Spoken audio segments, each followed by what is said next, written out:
Republican State Representative Jared Patterson of Frisco, thank you so much, and welcome back to Eye on Politics. Thank you, Jack. Thanks for having me. And sorry it's under these circumstances because we're talking about just the horrific, tragic, deadly floods in central Texas. And you and Representative Joe Moody of El Paso initiated a fundraising effort for relief efforts for the people down there. How did this come about, and how much have you been able to raise so far compared to your goal?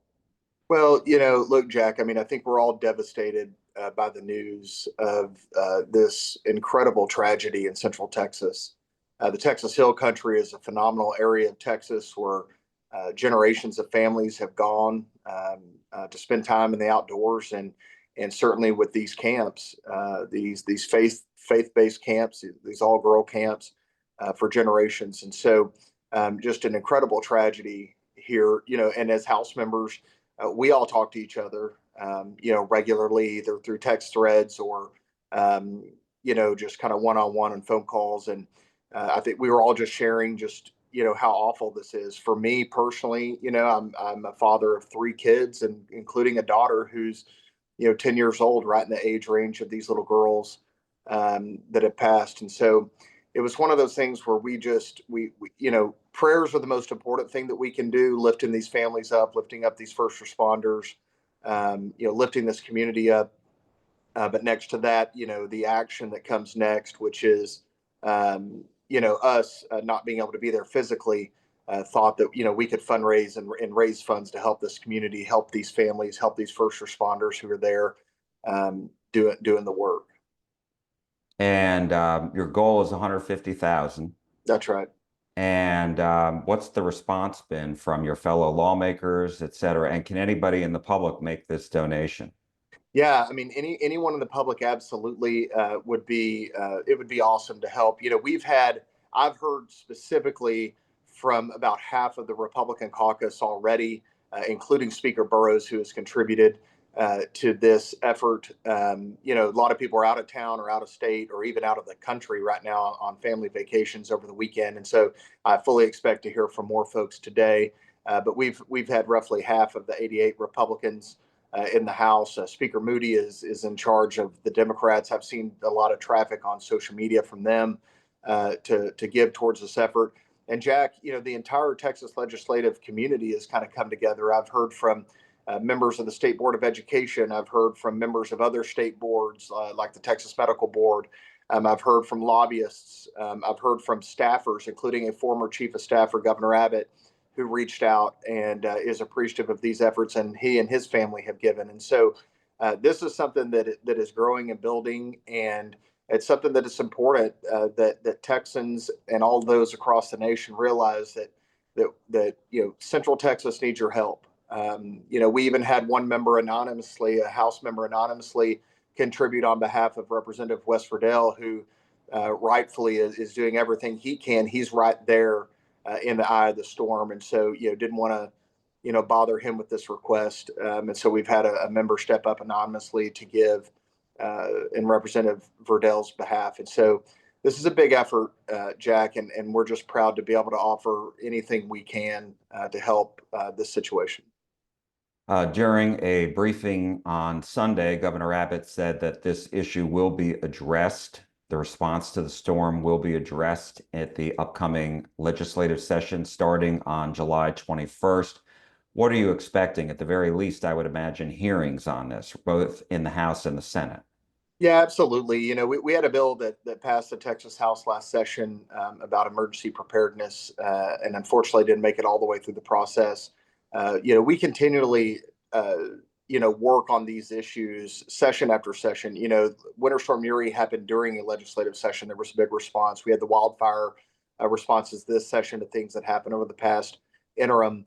And so, anything that we can do, it's almost impossible to come up with every act of God that could happen and to be able to plan for every single possible scenario. But, this is an area in the Texas Hill Country that, has issues with this from time to time. I believe it was 1987 the last time something like this happened. And it's prone to flooding. and it's prone to these types of events more so than some other areas of Texas. So, we've got to do everything that we can. We have a substantial rainy day fund. We have some surplus dollars coming back, and I would like to do and see anything that we can do when we're back there later this month to try to create better warning systems for Texans. But Jack, I mean, in all fairness, I don't know about you, but I mean, I get flash flood warnings seemingly regularly on my phone, and I don't take those with the precaution that I probably should. I mean, I don't live in one of these low lying areas, but I don't take the precautions that I probably should, and I think many Texans are probably in that same boat, and especially at 4 a.m. And so, in the middle of the night, in the dark, um, it's heartbreaking.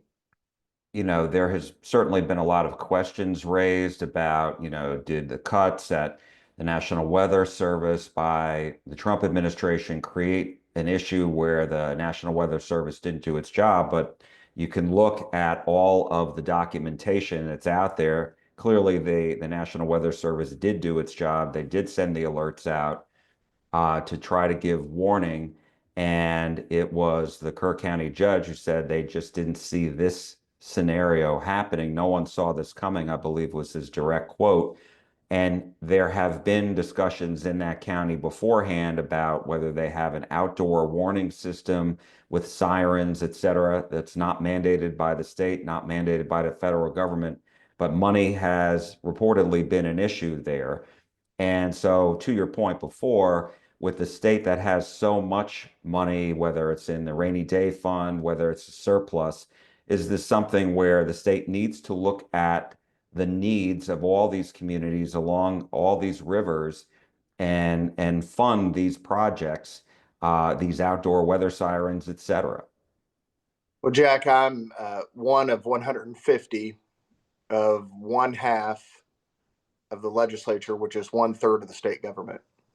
And so, speaking from that position, Jack, I'll tell you that I'm going to do everything in my power to make sure that something like this never happens again. If it's warning sirens, if it's something else, I am not an expert in this, but we've got great folks who are, and we're all going to be listening, and we're all going to be talking about what we can figure out, what we can do, and then we're going to take action, Jack. And so that's all I can guarantee is that not being an expert in this realm, that I'm going to listen to the experts, and then I'm going to take action and see what it is that we can do as a state to step up and make sure that something like this incredible tragedy never happens again here in Texas.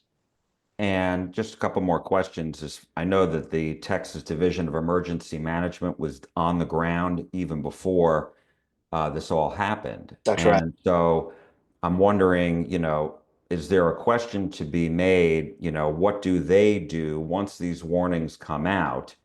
I know it's a local effort. Everything starts with the locals. But if the state is there, is there something, that the state should be doing to make sure that the alerts are not only going out, but received? Well, Jack, in an emergency, it has to start with the locals. They are the ones on the ground.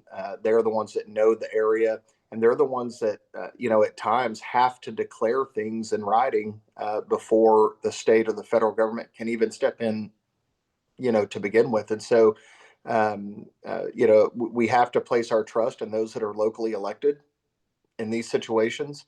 And I think that's what we did. Now the state did prepare. It's not like they waited. We are blessed to have Chief Kidd, leading the Texas Department of Emergency Management and his team of folks who were there and ready in the event that the locals asked for help, which ultimately they did.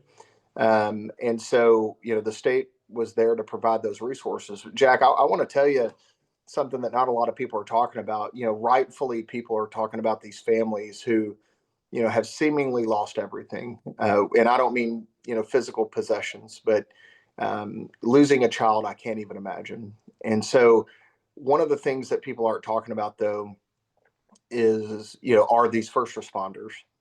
These first responders who are leaving their families at home, who are traveling to Central Texas, some of those from my district in Denton County, who are leaving their families and going down there and are working the not only the rescue effort but this recovery effort.